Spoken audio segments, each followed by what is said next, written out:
Hello world, I'm Tyler, and this is my entertainment cafe. I'd like to welcome you all. I have my my collection of my guitar. I don't really play guitar. It's not in my mother's basement. Don't worry.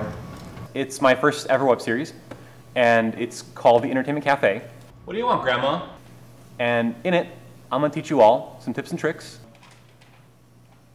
to master any game you want, essentially. Excuse me for a moment.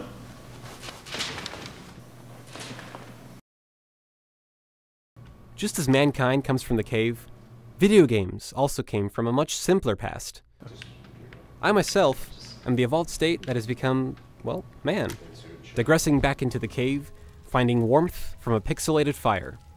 Welcome to the Entertainment Cafe. Me Tyler. In here, me King.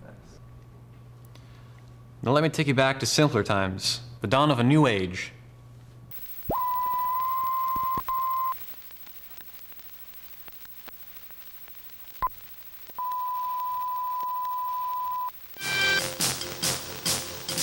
A brief history in video games, the dawn of a new world, presented by all the fine people at Professor Rich, in association with the U.S. Department of Educational and Recreational Activities. I'm talking of the Atari 2600, the Cro-Magnon of video game consoles. This was my first system.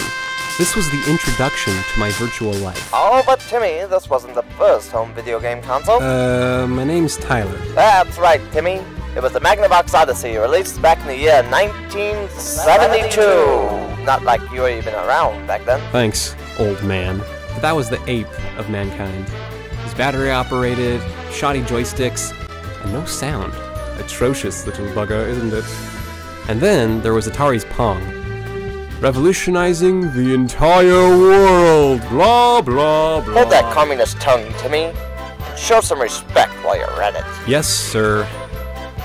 But it wasn't until after the crash of '83, which was a sad day for all nerds alike, that triggered the rise of third-generation consoles. I'm talking about the original NES, the Nintendo Entertainment System. Personally, I think this was the hook, line, and sinker in the form of a console. 2-button controller and game cartridge. I bit in like a dumb fish and never let go. It was games like Super Mario, Contra, and Skate or Die that introduced my addiction and the first signs of my ADD. And then, there was Duck Hunt. Which, rumor has it, was used by the military to train their personnel. This system also brought along some of the first cheat codes. One of the everlasting and more popular among the gaming community is the Konami Code. It's something I won't forget, not even when I'm old and senile. It goes a little something like this. Up, up, down, down, left, right, BA. Rolls right off the tongue. As the systems evolved, so did the cheats. Cheats were originally used for game testers. They'd been around all along, hiding just under the surface. Developers soon realized they had a goldmine sitting right under their noses. In addition to the cheats placed in the game, programmers often missed the ball and left glitches in the programming. These are little things that us gamers get a kick out of, and it usually makes gameplay a whole lot easier. One of my favorites is the 007 GoldenEye breakdance / horrible spasms glitch. If you remove the cartridge during gameplay, characters and objects will spin about in an uncontrollable fashion. It's spastastic.